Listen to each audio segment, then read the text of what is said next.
Here's an exercise to make your left hand more dexterous. I'm going to turn the Rubik's Cube around with my left hand.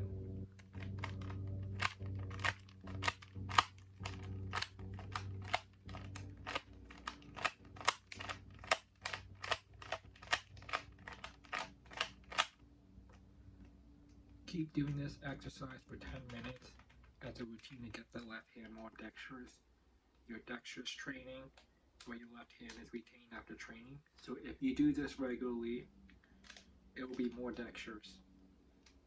I recommend this product if you want to make side income online.